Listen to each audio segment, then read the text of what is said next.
Winter is here, people. Game of Thrones, the long-awaited Season 8. They made us wait a year and a half for this fucking episode. So long. Miho, did you catch it? I did not, but I'm excited to hear about it, Pags. What the hell are we calling this podcast here? This 8-episode deep Game of Thrones best recap on the internet? On the internet. I like What Is Dead May Never Die podcast. What Is Dead May Never Die. By the way, are we on the internet? Does iTunes count as the internet? Sure. Yeah, I like that. We're on the apps which use the internet. Even though we can totally download them and listen to them off the internet. Right. So, but this is the What Is Dead May Never Die, brought to you by Too Close to Call. I love it. I love it. So this is going to be a 6-part podcast. We're going to have recaps of every episode of the Season 8 final season of GOT. And the Game of Thrones directors, they pretty much stayed status quo to every opening episode of a season, and it was a setup episode. So it was a stinker after all this time. Not a stinker. Don't get me wrong. I love every single episode, and people are expecting, there's only 6 episodes. Somebody's got to die every episode because you got to tie up all these things. Yeah, for sure. Well, this one, they did it the way I liked it. I know I had seen some theories that they were going to dive into the Night King and the Dead Army pretty much already in Winterfell, and they had already battled them off camera, and then we kind of just dive into it. But there's so many interactions with characters that you haven't seen together since season 1, and I really liked how they did that, because basically how it opens is we're at Winterfell, and Dany's entire army is showing up, and there's just thousands and millions of soldiers marching in, and the North people are kind of, I would say, pissed off that this army is coming in, and everyone's kind of forgetting about the fact that the Dead Army's coming, and they're just pissed that this Southern army is marching into their town, and they're just opening the doors for it. But it comes in, they all show up, and Jon is reunited with his brother Bran. He hasn't seen him since season 1 when Bran was in a coma after getting pushed out a window. Oh, that's nice. Yeah, and Dany, the Dragon Queen, meets Sansa, Jon's sister, for the first time ever on camera, and Sansa meets Tyrion, who she had been married to back in King's Landing, and they get some interaction.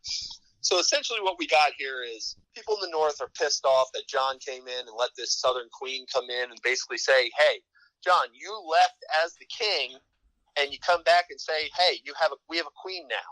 And everyone's like, well, what the fuck? We don't know anything about her. And Jon's basically just like, hey, motherfuckers, this fucking Dead Army's coming. I don't care who's king, who's queen. We're not going to survive if this fucking army comes in and just wipes us out. So I brought some dragons. I brought a bunch of eunuchs that don't have dicks to fight these things. So you better be happy. With all that being said, I guess, you said it was a set-up episode. Yeah. What are we setting up, Pags? What do we got coming here in episode 2? Did they give you a little bit of a tease? Do they have a post-credit scene? Is that how it works? No, I wish. That'd be pretty cool. But usually the last scene of an episode kind of sets you up for the next episode. And essentially what happened in this episode is you see Cersei. She gets her army. The Golden Army, they are coming from across the sea. So she's loading up, and she's all happy because they found out that the Dead Army has broken down this wall. And her answer is, good, with a smile. I'm like, God, you're such a bitch. Oh, man. Yeah, hey, speaking of the Dead Army, I'm looking at some pictures here because obviously I'm on the internet and everybody fucking throws Game of Thrones stuff on there. But what's the Night King doing here with all these spiral circle things that are going on? Those are signs of the Children of the Forest. Before it was on the show, those were kind of the markings that they would leave. And you see them all throughout. It's their call tag, like the Wetwater Bandits from Home Alone? Exactly. In the second season, you see they attacked the Night's Watch when they were across the wall and you didn't see the battle. You just heard a bunch of screaming, but then all of a sudden you see these dead horses in this call, like kind of like spiral looking thing. And they did the same thing with the Glover family's head of the house son. They spiked him on the wall with all these arms around it, and it was kind of fucking freaky. You wouldn't have liked it. Yeah. They're fucking staring at this thing, and this kid comes alive and just starts screaming and trying to stab them, and they just light him on fire, and you just hear this kid screaming. And I just looked at Alyssa. I was like, not gonna be able to get that out of my head for a while now. Yeah, I see the picture of him on fire, but didn't know he was alive while it was happening here. Yeah, well, he became dead. Oh, he's So a dead essentially alive what guy, of course. What we got with this episode is they know that the Night King has crossed over, and then they have minimal amounts of time. But you have these rifts coming about in the north where Danny is kind of rubbing people the wrong way, and Sam, who is John's closest companion, basically tells him, hey, this girl burned my father and brother alive. And, future ruler of the kingdoms shouldn't be like that. So John's like... That's not really ideally what we're looking for, is somebody who's like burning motherfuckers. So if we can evolve as a society and a structure here to where we don't do that, that's kind of where we're looking. So the big reveal in this episode was John finds out, Sam tells him that he is the rightful king of the Seven Kingdoms. That's a bomb. He is the king, that grandchild of the Mad King. He is Daenerys' nephew. He finds all this shit out, and he's basically just in the mindset, hey, the Dead Army's coming, we're going to fight him. But now he gets this bomb dropped on him, and you just don't know how he's going to handle it. Did he do the Ben Wyatt surprise face when he sees the it brine? was like that. He was kind of pissed off at first. He was kind of trying to justify him not being the king, saying his father was an honorable man. You're telling me my father's been lying to me all my life, blah, blah, blah, stuff like that. But it's going to be interesting because now Jaime Lannister, the guy with no hand, he shows up because he promised that the Lannister army would come fight, but Cersei was like, nope, we're not coming to fight. So nice. Jaime shows up at the very end, and he sees Bran for the first time, the guy he pushed out the window, and that's how the episode ends. Ah, the kid, right? Mm-hmm. No words are said, but he's just staring at him. So, I'm sure that was a happy moment. Yeah. Essentially what we got coming in the next season is Jaime is facing the girl, Dany, who he stabbed her father in the back because Jaime Lannister is the Kingslayer. So he has to deal with that. He has to deal with the Stark family, who all hates him because he pushed Bran out the window. So he's pretty much on trial right here coming into this next season. Meanwhile, the Night's Watch, the next episode, the Night's Watch is showing up and being like, hey, these fucking dead people are going to be here by tomorrow. Tomorrow? How long's tomorrow? How many episodes do you think before they show up?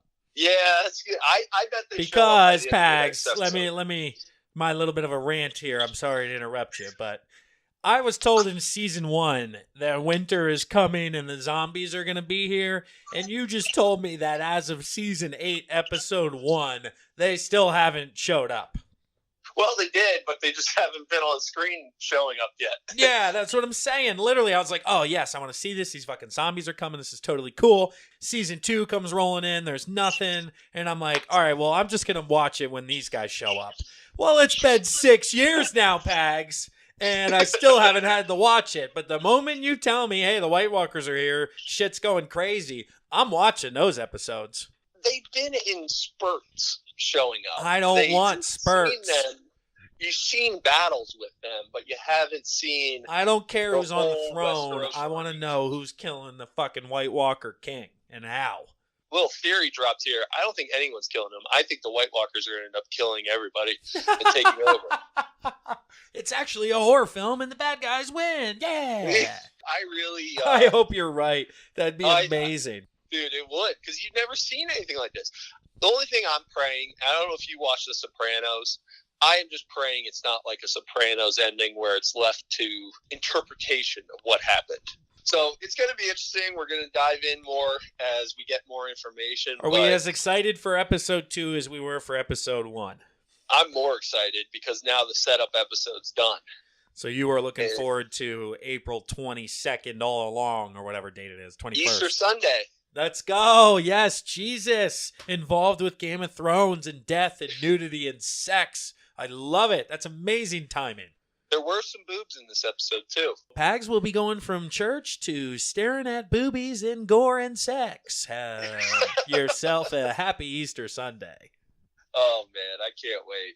That's awesome, Pags. But that's good recap, dude. I appreciate it. Like you said, I'm kind of following along vicariously through everybody else just because that's the world we live in now in 2019. And unless you're under a rock, man, you're going to hear what the hell's going on. For sure. I promise there's going to be more fighting. More action. In the next episode. I sure hope so, dude, because you put me to sleep with this review. Well, yeah. No, I'm kidding.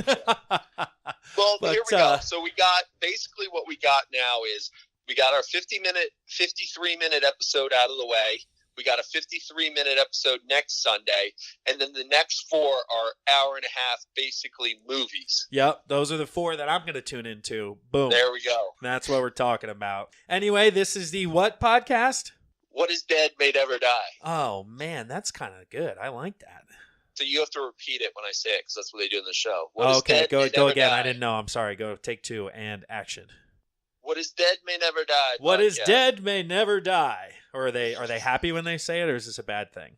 They're just pissed. They're the pissed. Iron Island. They're people. pissed when they're saying this. Okay, all right. Sorry. They just it's their house saying, and they're just miserable fucking people. Okay, cool. Well then, take it again. I wasn't in the right mindset, so we're gonna take this one more time. All right, you ready? And ready. Action. What is Dead May Never Die. What podcast. is Dead May Never Die podcast. Handshake. Forearm grab. That's exactly what it is. Yeah, I knew it would be. That's awesome. But anyway, guys, thanks for listening. 13 minutes on Game of Thrones. What could beat it? Don't tune in if you haven't watched the show. That's right. Spoiler alerts. Or do it and just let it run. We'll talk to y'all next week. Later. Game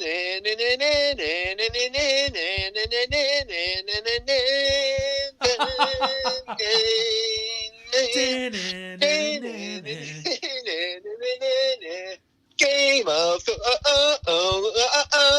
What is Dead May Never Die. Yeah, even better.